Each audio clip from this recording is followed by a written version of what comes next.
Hello everyone, it's What's Happening Wirral in conjunction with Voice for All Caregivers. I'm back at Shaps. This is part two to the video on the podcast about Shaps and everything they offer in the community. Got the beautiful Michelle here, got the beautiful Debbie here, and I've got our very own beautiful Debbie who runs the group. Okay, I'm going to start with you, Debbie, from Shaps, if that's okay. Yeah. And can you just give us a quick little oversight of what Shaps offers that you didn't mention in video one, and what Shaps' future plans are? Oh, what do we offer? Right, so we offer now the warm pub. The warm pub, yeah. The warm pub that a few of other organisations are doing, and that's open 5 days a week. Yeah. For anybody who just wants to come down, just get out the house.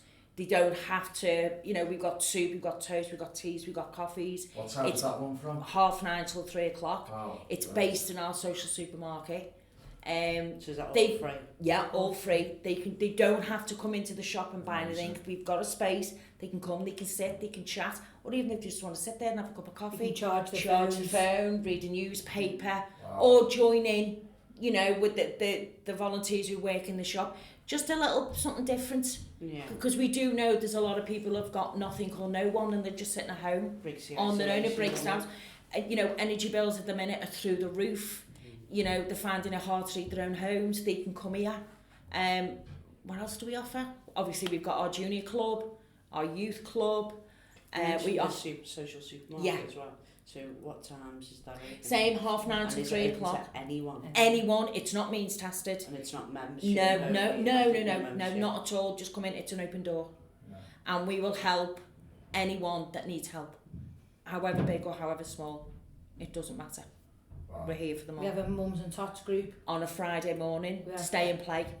We have community afternoon. We used to be called Fish and Chip Friday, but we've changed it slightly, so it's food changes now every week, so we don't want to call it that. So it's a community afternoon. They play little games like bingo, higher and lower. They do little quizzes. There's £2 to come to that, but you're getting free teas and coffees while you're there. You get some sort of meal, so it could be fish and chips, it can be soup and sandwiches. It's like last week, wasn't it? We done the Mother's Day. We done a Mother's Day big buffet. And a buffet. Oh, it's lovely. You can bring kids, predominantly it's sort of it's hitting people, the elderly people, but it is an open door for anyone, and we would urge anyone to come along, because just because you might be lonely, you might be 38 or you might be 25, you're still lonely, it doesn't matter if you've got a little baby. When I first come to Beach Pines here, they were trying to feed me. They always do. We're like coming to Easter. We've got our roast dinner, our community roast dinner. We're doing a bingo. We're doing a bingo 21st of April. Yes, got we're our doing family that. fun day. We got the holiday club within the Easter holidays for all the young people. Is that just is that younger kids? Yeah, 6 to 12. 6 to 12, and they'll be fed obviously with all the fun activities and the breakfast and the lunch, all the snacks, and basically fun for 4 days. And is for that the 2 weeks. No, it's free. That's all free. Our family fun day is Good Friday. Yeah. The idea behind that as well, it's not about us making any money from that. No. It's all, everything we're putting on is free. There's a couple of little stalls that are coming that are going to be selling like bracelets. Now there will be a charge because that's them. That's but their businesses. We're going to have our bouncy castles. We've hired a DJ. She's doing face painting, balloon making. We've got Beat the Goalie. We've got it's trying to go back, to remember when you were a kid, you had your summer fates, like that type of thing, getting them all together. What the biggest aim for that is Easter weekend's a long weekend, and there's not a lot of money in budgets to be going on these big fancy days out, like when we were kids, all up to Southport, would cost loads of money. So the idea is people can come here, they can bring a picnic, they can eat our food, they can have fun, the kids can run around, and without a single penny. There will be stores you can buy things, but you don't have to. That's your choice. We're doing an Easter egg hunt. We've got that's what it's about. The Easter bunny coming. So it's a really good day out for families that can cost absolutely nothing. It's basically getting back to the old school of community. This would be a great time to say the exact address where Shaps is. That sounds amazing already. Right, so it's on Mendip Road on the Mount Estate. basically in Prenton. Next door to Tranmere Rovers. Next door to That's the best way But you it's can run it. but just like obviously people who don't know. if And you go with you're on Facebook. yeah, we're on Facebook, put the Shafts links Breeze Club, within and we're it. on Instagram, Shafts Club it's called on Instagram. on Instagram. The bit just with Tranmere is we're almost Tranmere's back garden because people often will go to Tranmere and say they can't find it. If you stick to Mendip Road, you'll find us. But everyone's welcome to come down, and if you've been before or you haven't, just come on down, come and grab a cuppa, come and see what we're about, because that's what the aim of that whole day is, to make everyone have a really good Easter with minimal charge, you know, so that, and hopefully no rain. But if it is rain, we'll bring it inside. So everybody does. as well, Well, I think that's what's missing. We done one at Christmas, didn't we? Done a Christmas fair, and it worked. It was like we brought it in. Nice. Oh, it was lovely. All the stalls were all upstairs. It was lovely. It was so nice. Do you have like wheelchair access? Yes, we have a lift. We have ramps and every area you can get to. Would you mention the Easter one then? So what else is coming up after Easter? Have you got anything else coming up in the year that people need to know about or should know about? There you go. Go straight to Christmas. We'll have loads of things. Summer. Well, we have our summer. We have the summer clubs, Club. That's all, you know, obviously related to the children, but community stuff. Watch your space. One of our, if the restructure goes to well, my aim is to get a job club on in this we have a computer suite next door here, is to have a job club on, internet access, Wi-Fi. I want to turn one of our rooms and call it, even got the name, I want to call it the Snug. So I want it to be like a living room, so that it's not based in the social supermarket. They got their own space. I want a telly in there, I want lovely couches, not second-hand ones. Like we run on like any old furniture going, we'll have it. I want it to be I want it to smell nice, I want it to have flowers. We have nothing of our own, do we? So I want it just to be lovely. I want the club, I want baby group on, I want job club on, I want art club on. Morning. I want it all going in one hub. As a community should be.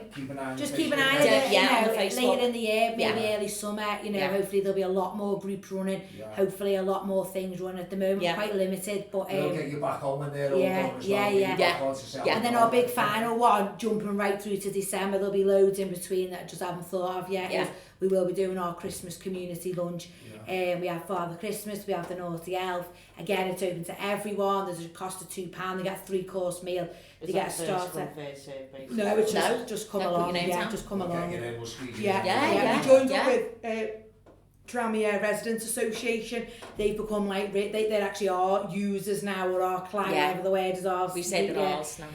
But they came one Christmas. We joined up with them, and their centre was too small. They just had like a little room, and they were too small, so they had to do it in sittings. So they had to book on a time. So they absolutely love that we dress all the tables. We have crackers. We have entertainment. We have a singer. We have karaoke. The Naughty Elf come. Actually, I've never seen old people flirt with Father Christmas in my whole life. But they're the worst. They were pinching his bum and everything. They have a starter, soup. They have full trimmings Christmas dinner. They have Christmas pudding. They have sponge pudding. They have whatever they want. Then they have biscuits, free tea and coffee, and books. So the first, we only done 2 years. So not last year, the year before, I'd say about 60. There was a hell of a lot. This year, I think there was about 40. There was a little bit less, but it was brilliant, really good day. It goes on all afternoon. There's no chuck out time, so just when the fun stops, we go. Literally. It is. There's some bring wine. We provide Bucks Fizz for them as a little Christmas drink, but some have brought their own wine and stuff, which is absolutely brilliant. And they just love it. And again, love it. Loads of elderly community, but open to anyone come along, you know, and group of girls who go to the cafe for the dinner, come to us that day, just come and, you know, for £2. Was it you last week who picked up on one of our ladies who comes into the club, into the shop, and I don't know if it was you or somebody else, member staff, had picked up to her on Thursday. So she's in on a Monday and a Thursday, and she said, that's it now, I won't be out now till Monday when I come back here. Like, well, I see that in the taxis all the time. I see like, that all the time. It's heartbreaking. It is. It is. And it brings it home to you a little bit. We're all going to reach there. Hopefully. That's right. The thing is, like with our personal lives, and we've all got stuff going on. Like my house currently at the minute is manic. Like it's manic. You know, no one's helping me. I'm stressed out. No. But in 20 years. years, like I don't have a partner, like I just don't, and that's the way it is. But in 20 years, I could be on my kids are going to be, they're grown up now, but they're going to be in their 40s. Yeah. And they don't want to be knocking around with their 60 or 70-year-old mum who's moaning, you know. It's when they first move out. It's that, I know they call it anti-national. It is, And, you know, I mean, at the beginning of it, it's horrendous. Yeah, it is. I can imagine, But then you get to like it. Yeah. And then the buggers come back. And they... But it is, and that can happen. You know, like yourself, I was young when I had my kids. So, you know, I was only in my early 40s when my eldest moved out. You know, and that was my last kid. So then it's if what do we do now? You know, family, it's and definitely. And then that's how it happens, isn't it? And then suddenly you're 17, you're 75, and actually you haven't seen anyone for a couple of days because you're retired now and you're volunteering in the little cafe on a Wednesday, but that's it. You know, and then suddenly you only realise you're only going out every Wednesday, and you're praying for, you know, and that is reality, Dave, and that is what happens. And then once that goes full circle, because I know someone I'm thinking of now that I won't name them, but as Debbie's just said, then you get used to being on your own when you fly the nest and the kids come back. But then I think you'd get to another certain age again where you get like 80 plus, but you don't like it again. You're on your own a little bit. As you just said, you haven't seen anyone since my nan was like, back again. My nan was like 83. And she used to phone me, Dave. She actually died a couple of years ago. She used to phone me and go, "Hi, Michelle, the light bulbs come out." And she took the light bulb out just so we'd go down. She'd unplug the telly at the back and say, "I don't know what's wrong with that telly." And we'd be like, "Oh, bloody hell, man, bloody hell." Next minute we'd look and she'd pulled the plug out the telly. And I'd be like, "Nah, the plug's not in." Oh, don't know how that happened. And in the end, me and my mum used to say, she just wants us to go there. She just want to say, "Come down." I've said this a few times on our page. It's the hardest thing to say I'm lonely. Yeah, absolutely. People will not say it. I can go one better than that. My dad, because my family home was just in the field there, the houses that back on, that's where I grew up. But I live on this side of the state. I can go back. My dad... My lad lives not far from me. I was in it. My dad rung me in here in work. Debbie, you need to come down. You need to come down. Can I just leave 1 minute? And I was like, they're all ringing us. They don't know where we are. Dad, what's up? Dad, what's up? And he goes, "I think I'm having a stroke." "Well, you've never seen me run out of this club." And we used to have a hole in the fence there, run across the field, through the back gate, into the house. And there he is, sitting on the sofa smoking a rollie. And I was like, "What are you doing?" He goes, "I just wanted you here because I'm on my own." Bless him. I was like, because we'd lost my mum a couple of years prior. And I was like, so that even happened to my dad. Now, my dad, when he was younger, he was a brickie. He used to hang around with all the people in Birkenhead. When you'd need a job, you'd go to a pub. And obviously, you had to get picked up by the building site. And then when he lost my mum and we were all married and out, he was on his own.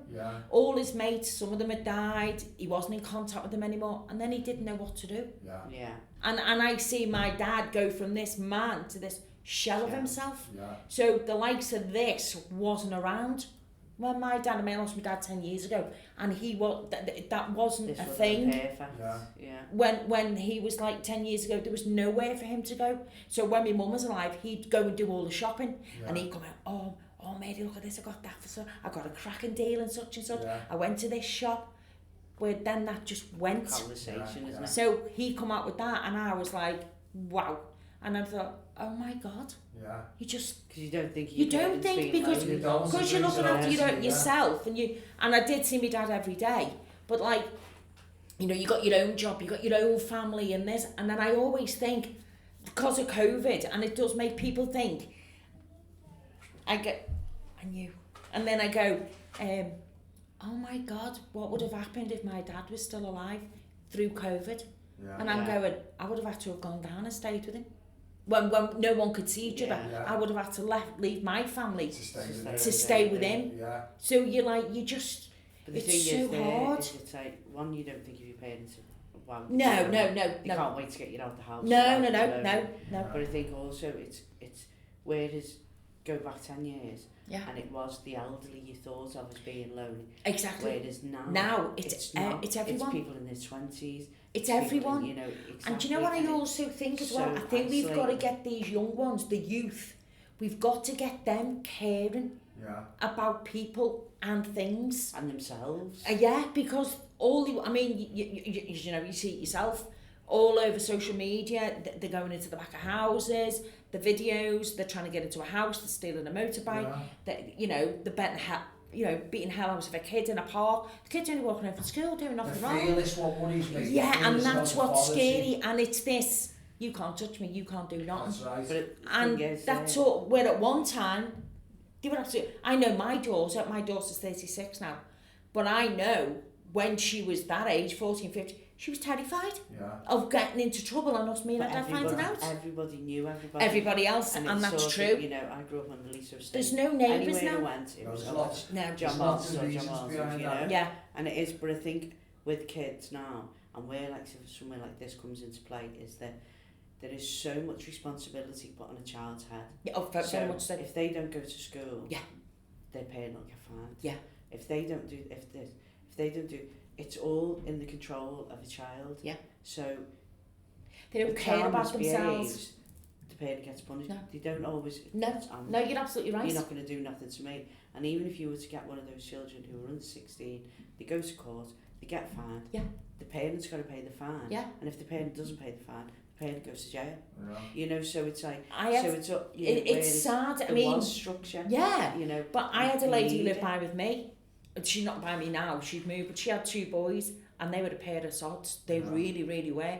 And it doesn't matter what she done as a parent, nothing worked. She actually used to take them to school and take them in. It's when Rocky I was still going, and take them in. And she'd take them in and they'd get signed in and she'd leave. And as soon as she drove off, they jumped school. She got fined. Yeah. And she went, no, hang on a minute. I've took them in. I've signed them in. Yeah. Why am I getting fined? And they said, you don't pay the fine, you're going to up in court, and then prison, take me. Yeah. Take me, because you're not getting nothing out of me. I've brought them. So even as far back as then, they were like, didn't care. Yeah. But it's fine. But it's getting worse. Where there's a backup. So sort of, if one of those children would come through your doors, you've got people who will engage with them, people who, you know, there's resources there. And the more of this kind of thing, the kind of things that you're doing here, the more, like Michelle was saying earlier, about the attendance improving when you were in the primary school. Yeah. You know, so if you can engage a child and find out why they're going to school, what it is they'd rather be doing, school, you know, because there are programs that kids can go into that aren't necessarily academic, you know, so the more engagement you can get, the better, and that's why places like this are so important. I mean, we can get some of the kids in here who literally would, like, no sooner you turn your back and you got a knife in it. Yeah. Or this, but when them kids come in, you go, morning, and they're like, wow, someone should say good morning to me. And then they do come round to you, go, morning. They're not happy, like, they got, you know, the chin's dragging on the floor. Yeah. But they're here and you got a morning out of them. So did you work in for 25 years, Debbie said earlier? Just about 28 years. So started off voluntary, 3 years voluntary, 3 nights a week. And then got offered a job, and I've been here ever since. So how much do you feel as though the way society's changed outside has changed your role in here? Very much. Oh, right. So, well, like we were just saying. So the kids, like, obviously, because it has changed a hell of a lot. So the kids, when I first started, they were great. Yeah. They you know, you could sit, you could have a laugh. They weren't disrespectful as much as they are. Yeah, you want to give you a little bit of lip. That's standard. But was that fear back then in case you told the parents? Yeah, there was always a fear because there was a rule in the way they run it in here. Yeah. Depending on the behaviour, and if the behaviour was bad, because we did used to work with the parents, could they be having a nightmare with the kids at home as well? Yeah. They would ring the parents. The youth workers would ring the parents, and the parents would come up, and then they have a conversation. And blah, or they'd get, you know, you need a little bit of a rest. You need a rest from the club, and the rest of the, you know, the members and the staff need a rest. Yeah. And you need a rest them, so go for a couple of nights, or you go for a week, and then you come back. And they did used to change their attitude, but now they know the law better than you, don't they? Know, you know, you can't touch me. You can't do this. You're not allowed to say that. You're not allowed. That comes from home as well. Yeah, it does. It does. Talking about the society change. Yeah, very much so. With Debbie said before about everyone knows, used to know everyone. Yeah. And there's lots of, I think, like, this is just, could be speaking out of line here, and I don't mean every parent, but I think there's a lot of guilt in parenting because both parents work long hours. Yeah. You don't see each other. You let the kids get away with murder. kids, so they won't have a wrong word said about kids. No. Because they're not really there as much. Not really. But you also don't want to believe that your child can behave that way. Whereas 60, 70 years ago, say, when women didn't work, I'm not saying that's a good thing, because it's great that women do work. Yeah. But 60, 70 years ago, where the woman was at home, then all the women knew each other. Yeah. I remember when I grew up in the 70s, my mum was always in someone's kitchen having a cup of tea. Yeah, my mum. Your Auntie Jackie and your Auntie Jean and your Auntie... So the last person, so no one was taking the kids' word for it. No, The mums with the liaison with themselves. But I think there's still a sense of that, but rather than it being, I'll come to your face and tell you that your kid's an absolute nightmare, I'll write it on Facebook. Right on Facebook. Social media. Social media's got a lot to do, and again, with the kids themselves, the misbehaving and and them knowing the rules. Yeah. It's social media, you know, it's the videos of them arguing with the police, and it's, so how do you turn that round? How do you get them to, you know, have that respect? How do you do it? It's going back to the values, isn't it? Yeah. How do you get it back? Yeah. And you just you keep trying and you keep trying and I you think keep trying. sadly, Debbie, some kids you won't get that back. You won't get it back. We can instill all the good work. We have one little boy in particular, he's currently on a ban for a week now. We can instill all the good work, and I'll fight his corner every time because his mum's letting him down at every single level. Yeah. So when he comes here, he's totally safe and totally secure that we're getting it.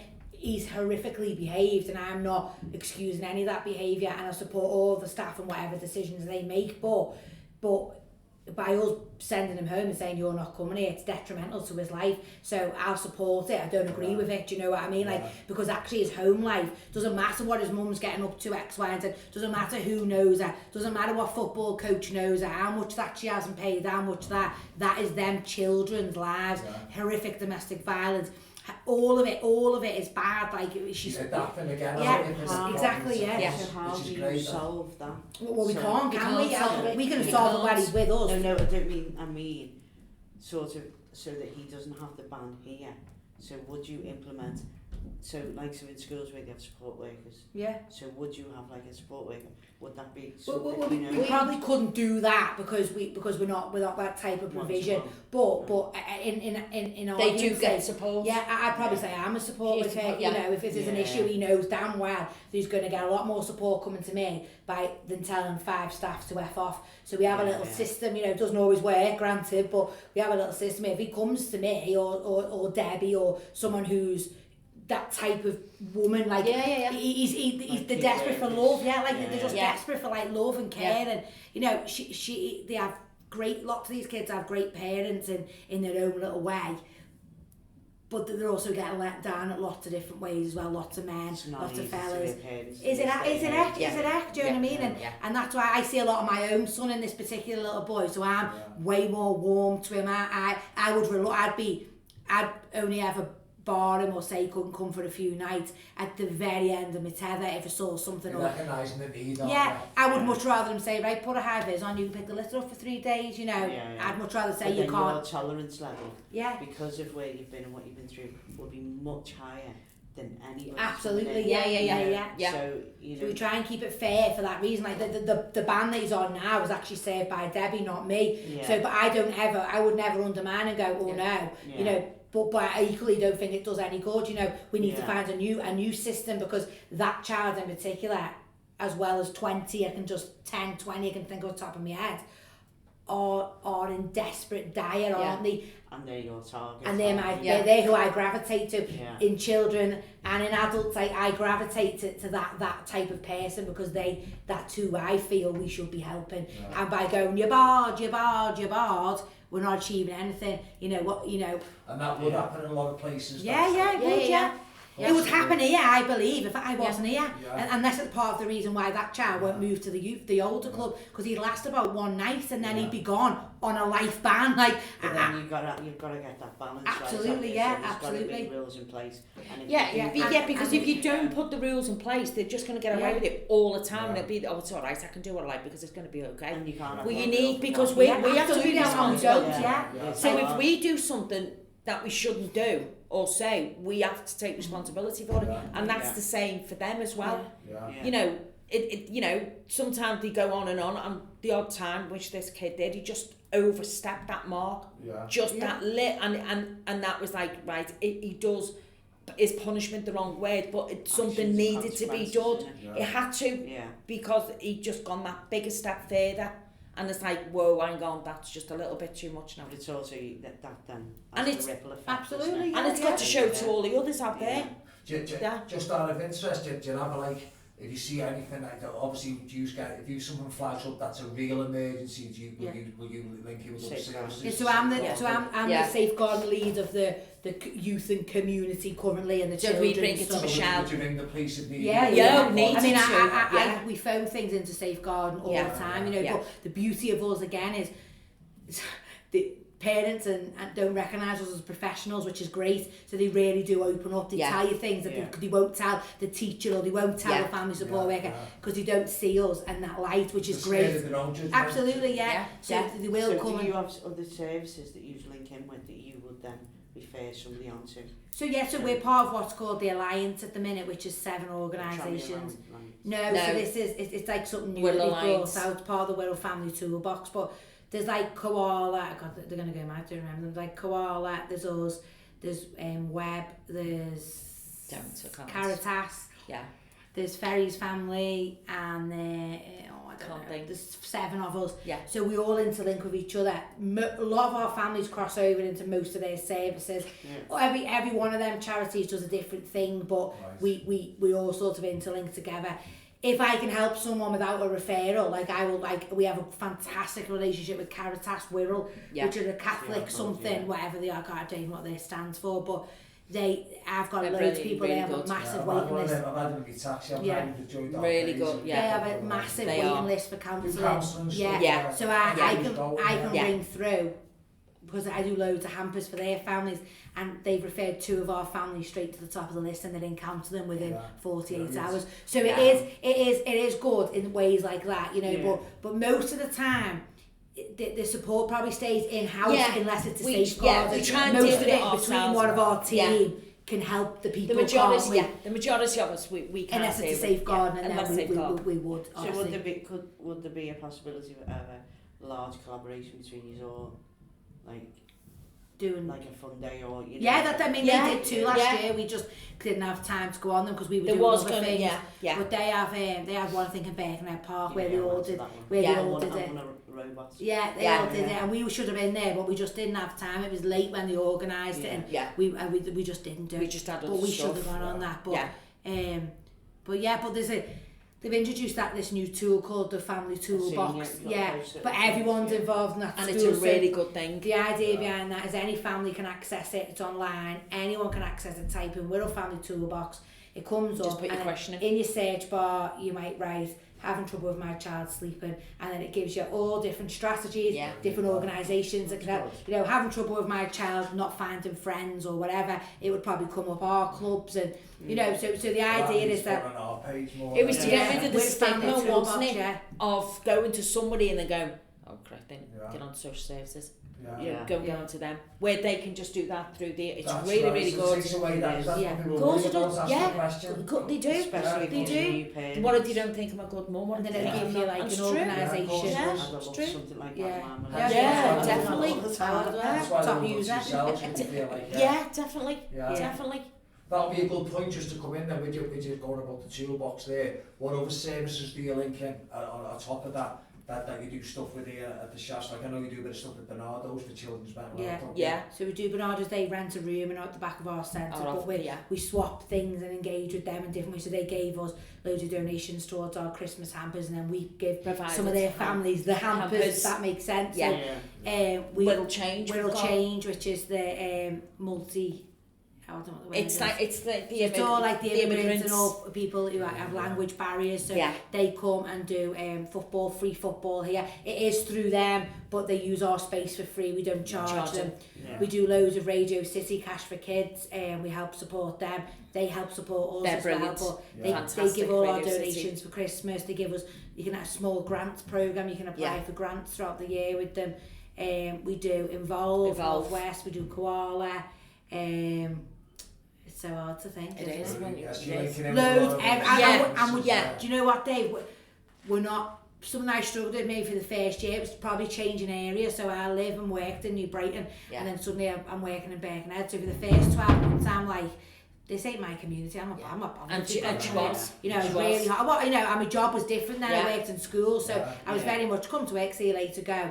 Whereas now I'm not precious about that. Like, I'm open. If I have something, if I got 25 million laptops, I'm on the phone saying I don't want a laptop. I don't want a laptop. Like, you've got to learn. Like, everybody is doing great work. Even like we go, oh, the Hive, but that wasn't the Hive's fault. The Hive took the council funding. It's the council's fault, not the Hive. It's a size thing that's in us all. Absolutely, you get your guard up. You start being angry with like, you know, Neo or whichever charity. You do. We've seen it. They're coming, they're taking your youth. You do. Me and Debbie, I'm not speak for myself, I won't speak for Debbie because she speaks for herself, but we've seen that from other groups. Absolutely, because you become protective of your own group. You've got to drop your guard because everybody is doing fantastic work and everybody wants the same out of what they're doing. So you change. The more I work with anyone, absolutely. Like, we've got a Radio City Cash for Kids recycling bin.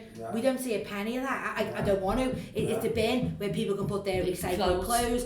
They come and weigh it in, and the money goes to Radio City Cash for Kids. Bring it on. We have a box in the shop. Because we benefit from Radio City Cash for Kids. We have a little box in the shop. One of the little old ladies is making cards. That money's going to web. It's like probably what you'd call in a business world our competitor. Go for it because I don't mind because that's who your passion's for. Do you know what? This is close to our heart because this is what our page Voice for All Caregivers is about. Like, we're here today because we want you to tell what you offer. So then that offers to the members. Absolutely, exactly. That's the silly one. So people, we've had a little, not a barrier that's wrong, but some people have approached, they sort of think like, I won't mention who it was, a certain project in Birkenhead, and they wonder what we want. And we're like, I'm like standing there going, I want to tell the people about you. And they're wondering what the catch is. You can do. feel it. I can sort of get that. I could sort of sense that when you came in and met my boss, and I sort of got that feeling from her that she was almost thinking, well, who the hell are these people? What are they doing? What do they want? But I get it all the time. But whereas I was open to it. Like when I went down to, you mentioned the services, I've been to several services, one in particular where it was really strong as in like what you want, but I get it off all of them. They can't understand that I want to go, well, we want to go in, set this up, they don't understand it. They use get it because it's what users do. The more that we can tell people that what you're doing, or even, you know, just put you out there, the better it helps. Then it helps. Of course it does. Absolutely, absolutely. Because our selling point is, if you like, not to sell the point because it's all free, we do this totally voluntary. Our selling point is, join our Facebook page, everyone's on it. That's what we're doing. So we're going Voice for All Caregivers, or look, Shaps, someone that's Shaps. See, anything that Shaps are doing, I want to put on the page. Anyone that like sort of inclusion matters are doing, anything that the Spider Project. And Wirral Wage, we want to put on. Wirral change, Wirral, just want to put it on. It becomes a bigger community then, doesn't it? That was to build a community. Like you say with the toolbox. It then becomes you've got a toolbox for every aspect. Absolutely, absolutely. Just off, who's the manager of Wirral Change? The fella? Do you know? I've met him once. Dark fella. Oh my God, what's his name? I don't know him. I had a meeting with him in that room. He's a great fella. Amazing fella. You know why? When I become a taxi driver, I didn't even have a computer. I'd separated with missus and stuff, and I had no computer. And I just moved to a new flat. I need to learn all the routes, and he let me go in and use the computer. Right, okay. I just got tipped off. You could ask him, he's cracking fella. He's lovely. I had a meeting with him in that. I want to get him on a podcast. I want to get him on. He just when you're coming in every day, somewhere on maps, you know, Google Maps, and then it's all the routes and all that. And he said, what are you trying to do? And I said, I want to do my own airport runs. And I just remember him buzzing me up. I was just doing it. Because I was in between jobs, see, do you know what I mean? I'd been made redundant, I was changing jobs. He's a decent, I can't think of his name. I can't, because I want to say like Paddy, but it wasn't that. It's a mad name, isn't it? I'll find it. I'll find that. I'll give me a job tomorrow. And send you the text. So going on nicely then to sort of like, what do you wish Shafts could offer that you've done at the moment? It could be something that you've got, that you want to achieve, you're not quite there yet, or a big dream, or a dream you've got. You've got a few. My biggest dream here, Debbie can answer for this. What would you like to see happening here in the future? 7 days a week. 9 till 9. Right, That's my dream. Fully funded, so everywhere's open. Yeah, everywhere's open. We have this big thing that we all want to finish at 2 o'clock on a Friday, and we shut the doors, and no one is available. Would that be 7 days a week? You had sort of all different stuff going on, different groups on, different people running. Yeah. Different groups on. That's my maybe 6 days. Maybe we'd have a day off. But my biggest thing is like just have weekend stuff. The second thing is to have a cafe open. I think we need to offer stuff for men. I think we need to offer stuff for men. Yeah. Because I don't think that. I mean, I know what is it, Recce 1 or something like that. The old Copperfield downtown. Robbie Kuhlmann's on board with that. I don't know if you've been down there yet. No, is that where you can go in and just make an offer to buy something you can pay? No, it's an old pub. It's one of some fella Matt I know is open. Yeah, corner Market Street. He's an ex like drug addict, but he was a businessman using drugs and drink. He's called Rec 41, I think it's called. And he's opened a pub. But non-alcoholic. So we used to work loads of him, and he had big company. I think he might still have it. He shared on the page. That big Echo and that didn't Yeah. Well, one of the fellas who helped running it, Robbie Kuhlmann, used to be a coach here years ago. Yeah. So his kids used to come here. Yeah. And then he used to be a football club. He's a goalkeeper. Right. Just say Watford. I'm just saying Watford. Professional keeper then, yeah. I'm just say, because it's not Liverpool, Everton anymore. It's not the top. But and years ago, he's actually in the paper. He stole a double-decker bus and went on a little bit of a joyride with it. I know, I didn't So, and his kids used to come here, and then he run a football team who were successful, and then he sort of like disappeared for a bit. And he had his own issues. Then he come back and forth. And then the last day he'd rung me, and they were setting up the Rec 41. And it's all voluntary. Yeah. So Matt put the money into it, I think, and then he asked me if I had any old furniture. I said, I haven't, Rob. Yeah. If we'd have had old furniture, we'd gladly give it to you. And then I said, you need to go on because obviously there's companies that are off. And there was one the other week, a company in Liverpool were closed, and then they had loads of furniture and all that. Whether they got anything of it, I don't know. It all looks brand new, what they've got in there, doesn't it? So something like that where men can come, like that type of thing, because is it taken is it set up like a pub with jukebox? Dartboards and all that. Full bar, but it's just like lemonade, coke, juice, apple juice. And how cheap are they subsidised? So it's like sort of. No, I don't think it's dead cheap. I'm not saying it's expensive. I think it's just an idea for recovering people to go and still have the social element. Something to be like a Witherspoon, but without I think it's just like, and they have singers on and all that, and I just think it's a great idea. It's great. But then I feel like there's loads of pots, isn't there? That you could go as far as you want. As you want to go, singers on here. You have your events here like your Christmas. We had someone in the Jubilee, didn't we? We had a girl come in Jubilee, April's sister. We do. Was she singing the old? She sang a bit of everything. She sang some like Vera. The old songs and a bit of Gladys Knight. The songs that like the people would recognise. We had it out there. Oh, it was brilliant day. I'm just thinking of the pensions with the soup and that you do, because I went to girls' school with a girl, Joanne Savage. She lives in Liverpool St Anne's now, and she works the clubs in Blackpool of a weekend of a night, but through the week she gets hired by the care homes. She can't sing a Joanne, no, she's one of them, she sings Doris Day. Brilliant, and it brings back all of them. It'd be great to have someone like that. Absolutely. So we only ever do that really on like a special, so like maybe the Easter lunch we try and look to get someone. I'm sure there's somebody coming and do that for free. No, just come in and do it, just do it. And my other second dream is, if Debbie hasn't got any others, is I think we should have a Shafts 2 in Wallasey. That'd be my big dream. Why not? There's nothing in Wallasey. There's absolutely nothing. I mean, because like I've been in Wallasey, and even you, Bright, when you go, I want that building. I want that building. So we'll see how much it is. 75 grand a year. So I'm not getting to the point where you'd even spoken to your dad. And I've rang the estate agents, obviously. I think there should be a Shafts 2 doing exactly what we do, but there. Somebody needs to go to Knocky as well. No, there isn't. It's not on the Knocky.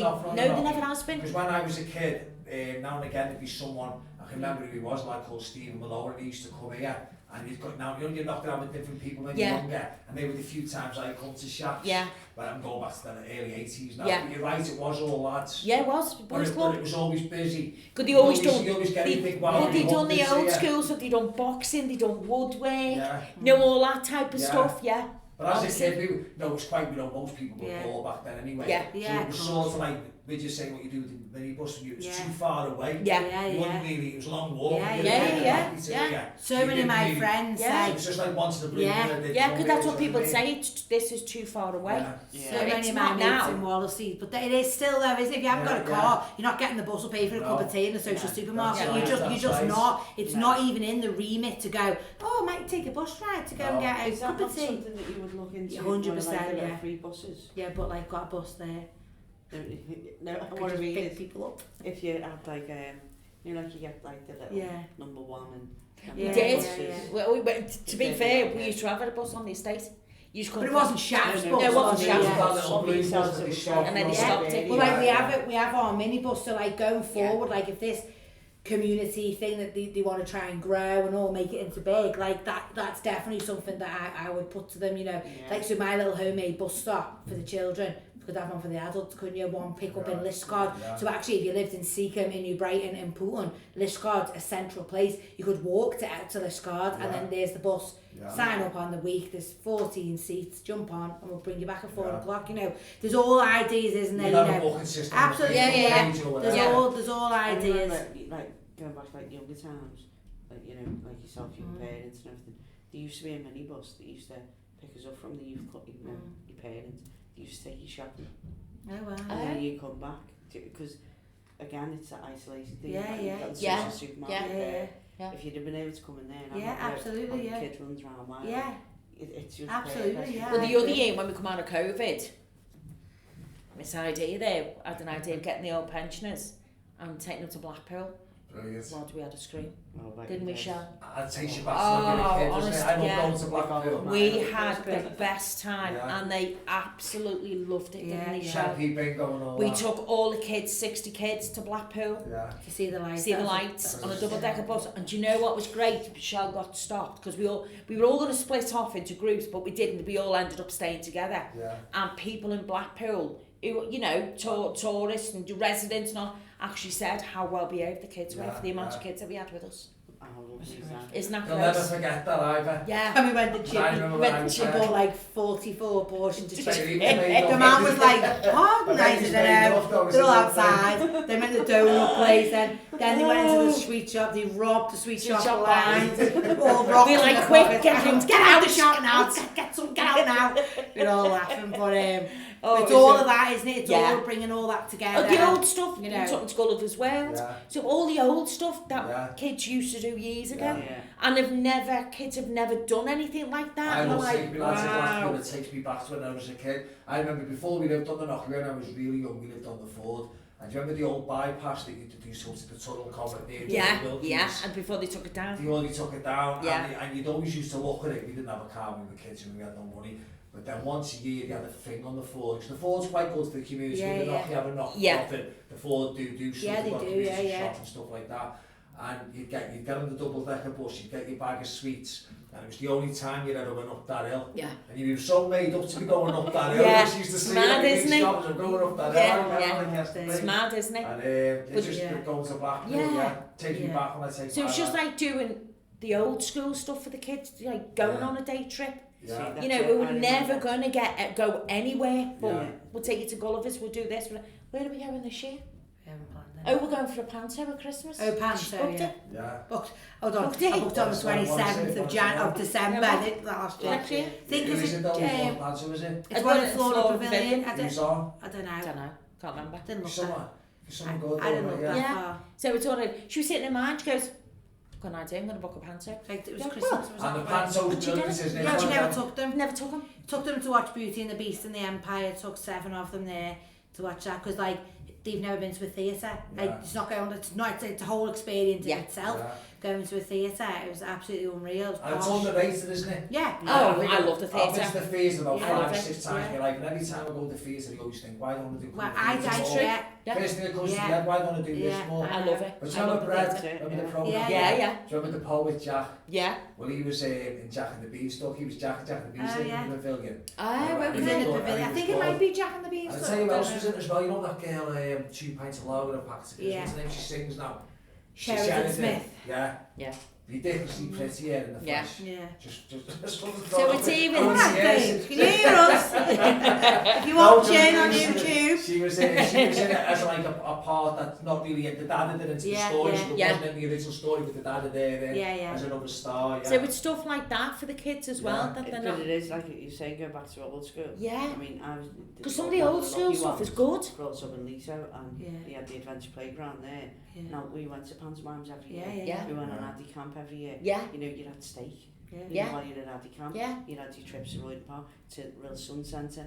But then obviously the health, safety, risk assessment. All of that. Yeah. Exactly. And you know, if I had, my kids were growing up, if I could have took them back to that. Yeah. You know, absolutely. but it's also the mixing with, like you say, when you said, all postcodes and that mixing. I was just going to say you don't get that anymore. Do you know what you're trying to break here? The postcode lottery, isn't it? Yeah. Depends on where you live, what's available to you. Yeah. Because you're not going to travel. Nice. Is that like Debbie? Like I don't know if you were a single mum, but I was a single mum with 3 lads. And there is no way at all on this planet I would have ever got on a bus, because it takes an hour on a bus from New Brighton to here to come to the social supermarket. No. I'd have just said, oh yeah, it looks good, but I can't get there, and ruled that out. And they do a holiday club. It's 9 in the morning. Okay, I probably won't be able to get there. It sounds brilliant. The pictures look great on Facebook, but I can't get there. It wouldn't have even been in the remit. Like to being a single parent coming into a social supermarket. You know, that stigma of, well, what do you mean? You think I can't feed my kids? You know, but I think the way the society's gone is that stigma's dropping. And the sad thing, this is a sad thing, is that it's the norm. Social supermarket. I couldn't tell you the last time I bought a box of cereal from a normal supermarket. I'm talking 18 months. The sad thing about that though is society's changing around it. Like, I don't want to get into politics and all that, but it's almost like the government's thinking we'll go to one of them. They're there now. So let's move the goalpost again. You're right. It's disgusting, but it is disgusting, but it's the way it is. It's the way I mean, it was sad, wasn't it, during COVID, that, if the communities can afford to feed, like, so the kids that weren't getting, then why can't they carry on doing that? That's right, And it's I know. And it goes back to America. You mentioned there about America's being 10 years behind them. Because when I first heard about these social supermarkets, they were in New York. It was just called a program. They were just starting to come out here. So whenever that was, 15 years ago. And there was teachers going to them. And they were selling furniture. And they were paid teachers. They couldn't survive in New York. In the city, whatever. Probably had big mortgages. And, it was social supermarkets. To survive. We've all got a need of something. All of us. Well, speaking of need, need, it all together, isn't it? that's a good leads us good on with the need. So we've all got a need, as you say there. Then, so what do you feel in the Wirral as a whole? What do you feel like there's there's lots of stuff that you do now that we've mentioned, which is great. But what do you see in society as a whole that there's a real need for on the Wirral at the moment that you think we could really do with it? I'll give you just an example to get your brains working. Obviously, they're doing the extension on our park at the moment. Because the A&E's not big enough. Hospital's not big enough as a whole, really, is it? Because they shut about 5 hospitals and they built that. They put 2 extensions on it already, and it's still not big enough. So a lot of older people say what a disaster that was. Shutting down them hospitals for that one. It struggled from day one.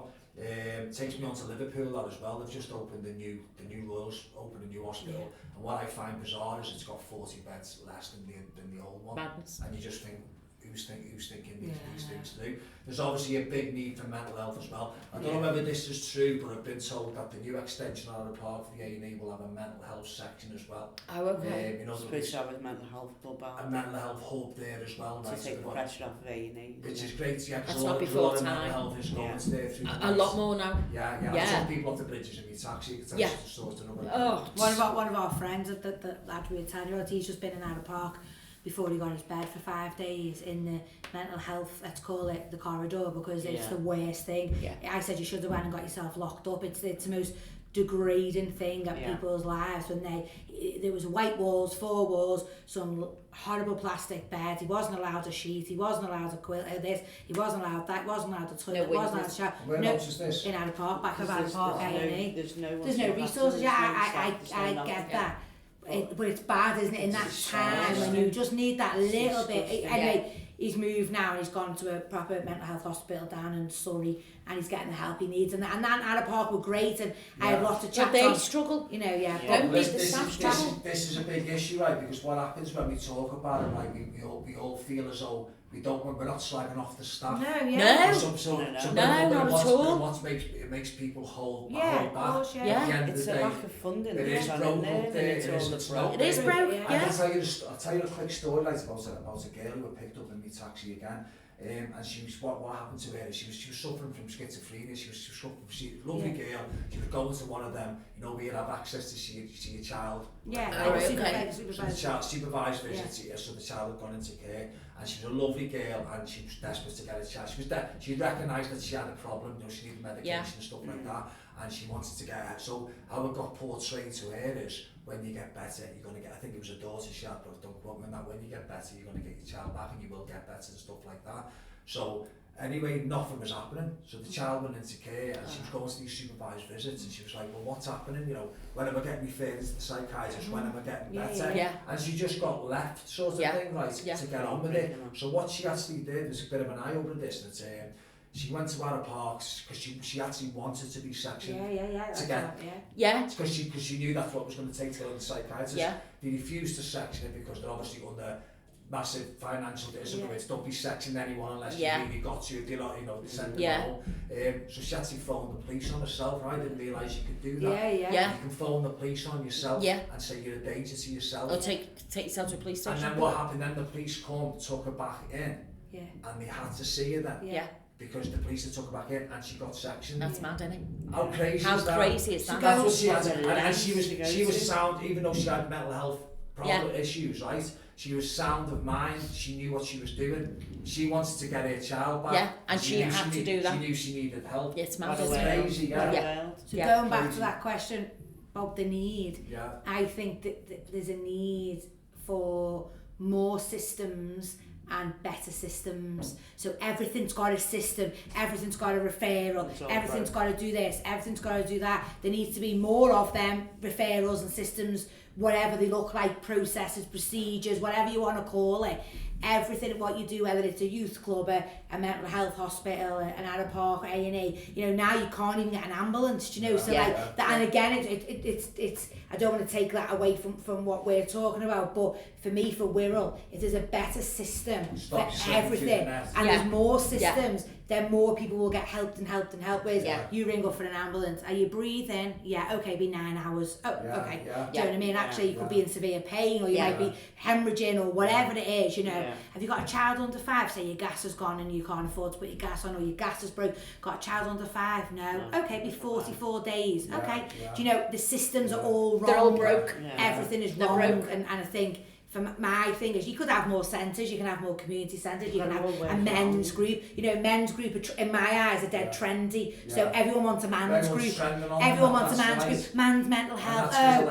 Exactly. Like poor men's mental health. Need for it, but it's gone over. I feel it's gone over the top. Everywhere you go, doing men's parenting group, men's mental health group, men's wellbeing walk, men. Everything's about men. We've lost that bit of like, how about we all just do it together? Why have men got to have their own group? But it did used to be years ago. I mean, it used to be there was the women's centre. Tomorrow's women do a fantastic job. I have a real issue that only women can go. You can't even take children. But I do think the thing is that I do think there is a need to have a female only centre and a male only centre. Totally agree. Because of the fact of, like you said, domestic violence, whatever, same for males, same for females.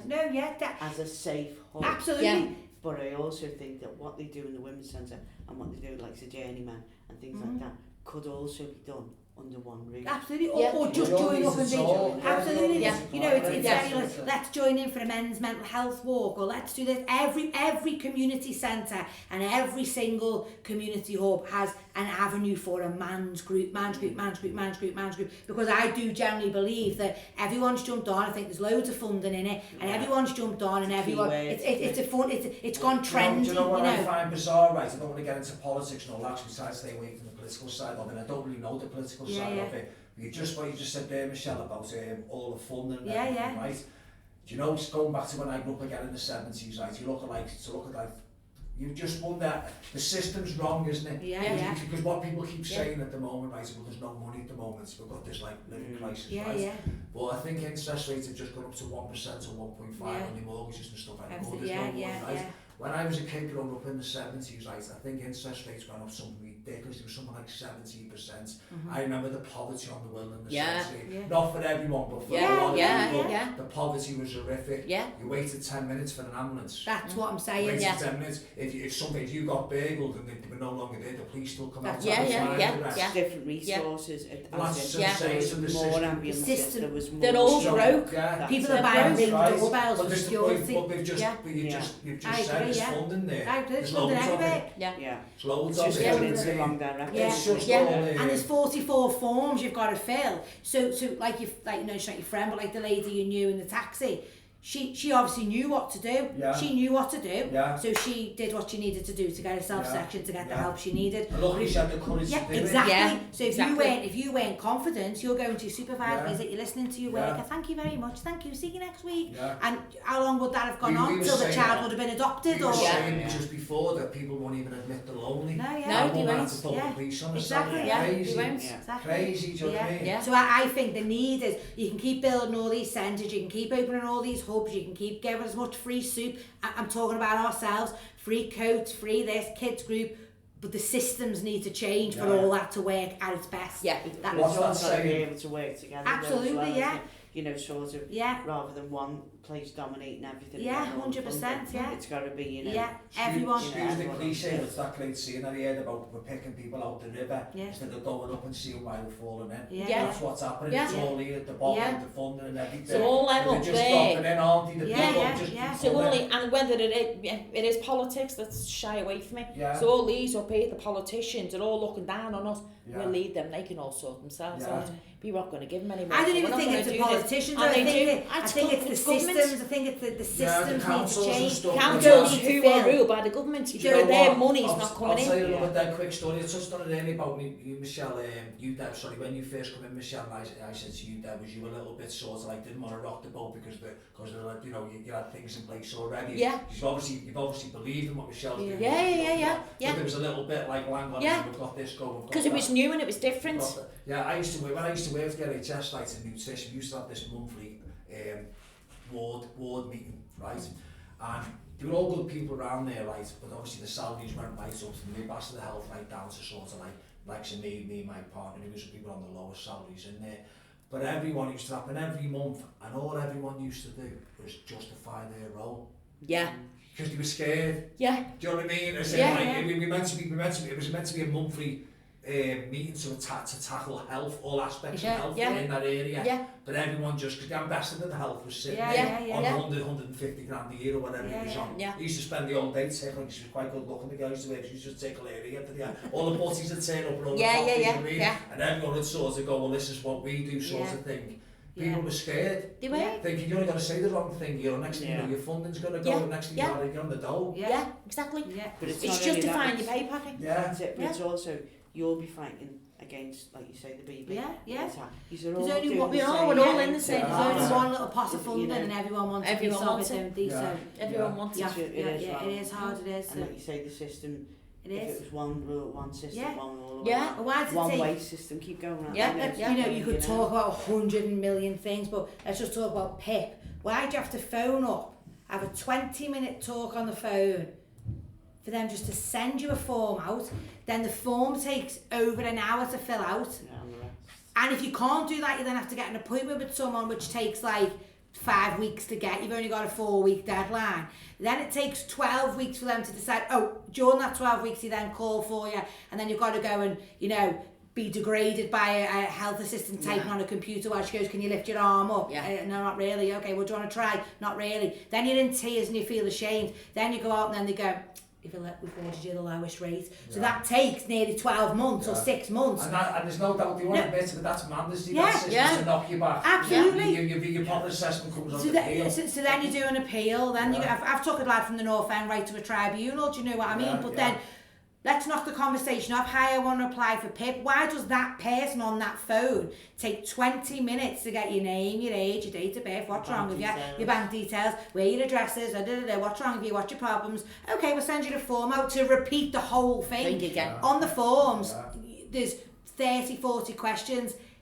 I'd say 1 to 20 are the same question written in a different way. 20 to 25 might be a bit different. 25 to 40 are back the same, but in a different way. So the whole, I'm alright with people having PIP. Like I think, absolutely go for it.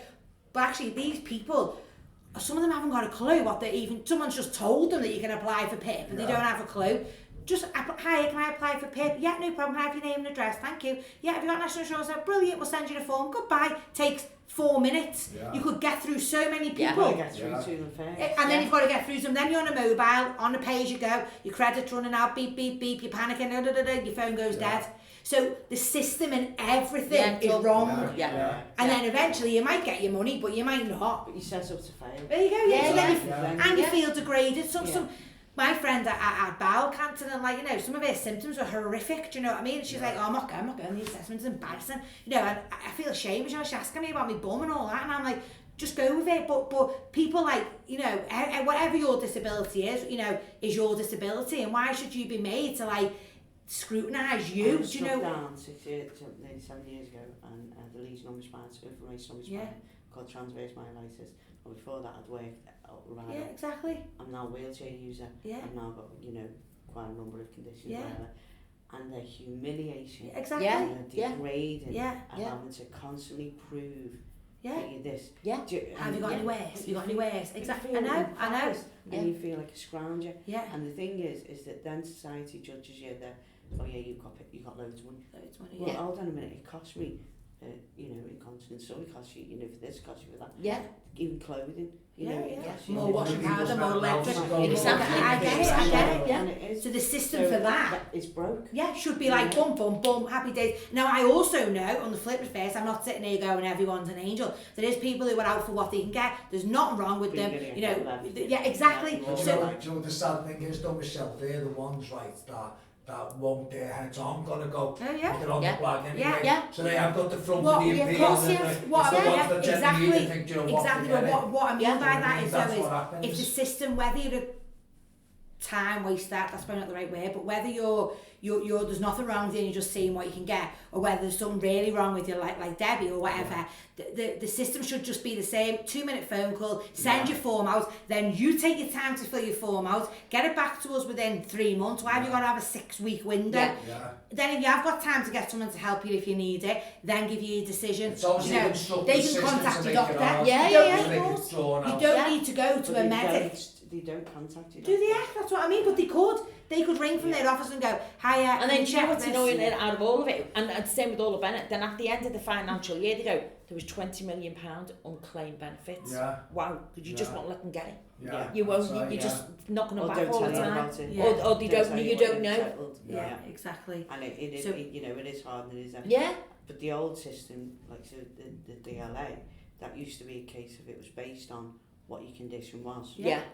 Whereas now it's whatever, how it affects your daily life.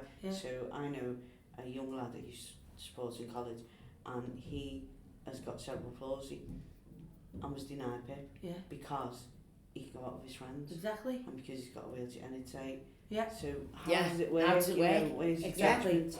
And then the thing is that they're just filling out forms, or just that has an impact on the mental health. Of course it does. And it has the role in effect. Of course it does. And and it is in the social anxiety. And then you feel like, social. So every system like that, is wrong. And that's it. So put it all intertwines together. That's just one system, isn't it? Go from one to the other to the other. And if you can't access that fair service, you're not going to go for the second. No, because actually you humiliated, you degraded, you can't be bothered. You do feel like a scrounger. Sod that, I'm moving on. I don't try and get a job with me disability, whatever that is. Do you know what I mean? And then you make yourself worse. Then you go into the mental health sector, blah blah blah blah, and every system along the way, whether you've got one system or 10, they are all completely wrong. On the Wirral, I'm sure that happens in Liverpool, Knowsley, Holton, Wirral, whatever the little thing is that they all say.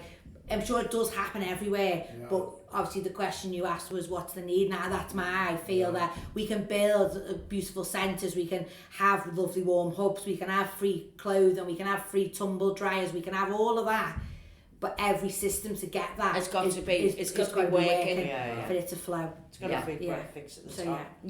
And dwindle down to the bottom. Definitely. Not trickle down. Okay, so as the people out there are watching this video then, right, anyone who's watched this today, which has been amazing by the way, it's been really good, everything you do with shafts. If anyone's watching this now and they're thinking, do you know what, I wouldn't mind, it sounds really good, shafts wouldn't mind going down there, but I don't know if I can get there, or a bit shy, or are they going to allow it for me? What would you say to them, anyone watching? How would you invite people to come down here? Come down. Just come down. Just come down. I can tell you 1,000,001 stories about me. Come and see us. There's no judgment. You know, no one's perfect. Come on down. Just come and see us. And see for yourself. Life takes funny turns for us all. At times when we least expect it. We've all experienced poverty. We've all experienced hard relationships, family troubles, bereavements, domestic violences. With the people who work here have got a mix of everything. You know, some of our volunteers that run the social supermarket have come through our door. All different walks of life. They've come through our door as a customer's the wrong word, as a service user. They've come through for a cup of tea because they've been lonely or they've been struggling with lots of things, and now are running our shop a whole day. You know, just come along, come down. So see come down to the social supermarket. Because that's the best place. That's our walk. That's the first. And ask us what we do. No, or just don't even spot a bargain. Just come on down. I'll give you cups of tea. Ask for Debbie or Michelle. And let's just go from there. The world's our oyster, isn't it? And just we've got so much going on and so much love, care, kindness and we can help with empathy, anything, and very much so. Each and every one of us has got a different personal aspect to life, and we're not that far. You know, we're all together. We're all in this together. Just come and see us. What was that saying today? That's it. What was that saying today? Something about, I can't even remember it. It said something like, enjoy your journey. Oh yeah. Don't worry what journey you're on or something. I can't remember what it said. Something like, but enjoy it, and it's something. You're going the right path. Something. It was brilliant. I'm gonna have to get it off my phone. Because it was brilliant. It was just the nicest thing I've seen. It says you don't always need to understand your journey in life. You just need to trust you go in the right direction. And like that's it for me. Like I want that on our walls somewhere graffiti because we never know what's happening. People look at people and go, oh, what does she know? You know, she works, or what does she know? Or, you know, and you know, we all, I'm telling you now, we've all got a story, we've all got a background, we've all got a past. We're people of the world. The amount of people that have come through here, and even down to our volunteers in the shop, we had one lady who's now a volunteer, absolutely brilliant, off her head, great, so funny, honestly, but she came the first time, it was Shell who clocked her, sitting at the end of the table with a coat on, a hat on, just like that, not speaking to no one. No one. Now you just met the lady, she brought you down, she made you your drink. You just met her, that's the exact lady. She wouldn't speak to no one. But we're not also like looking for, by the way, don't want us to agree that we're looking for volunteers. But what I'm saying is, a person who, the way we looked at it, it must have took her a lot to come down and to actually come into a place where she, as timid as she was, not knowing a soul, to sit on the end of that table and kept coming back. And then every time she come back, she'd undo the zip on coat. Next time she'd come back, she'd take her hat off. You know, like that. And then next thing you know, and then it was like, she'd say, do you want to come and help us? Next thing, she's in the thick of it. She'll do anything for anyone. She cares about everyone. She's getting that over exactly. So take your chance. And her confidence now, and she goes to other groups, and her confidence now is gone. It is through just the come roof. down, have a cup of tea. We have a social supermarket, we don't care if you buy anything or you don't. Come down, have a cup of tea, ask for Debbie or Michelle, and the rest is history. Yeah. And you'll love it. I'm sure that's come across today, because that's the point of the podcast as well. I hope so. What a human face. Yeah. That's the whole point of it. It certainly has come across as well. Knows where concerned is. The door's open. That's it. Door's open. Right, okay. Well, listen. Doors are open. Come on. It's not shut to no one. I just want to thank everyone again. I want to thank our Debbie. I want to thank Michelle from Shafts. I want to thank Debbie from Shafts. I hope you all enjoyed that as much as I did, because that was I love this. That it was amazing. Everything that's on here. Get down to Shafts, introduce yourself, have a cup of tea, get involved. They want to see you, they want to support you. Have a look at our Facebook page, Voice for All Caregivers. Obviously share this video, share and subscribe to this video on What's Happening in Wirral. And see you again soon. Take care, everyone. Bye. Take care. Bye.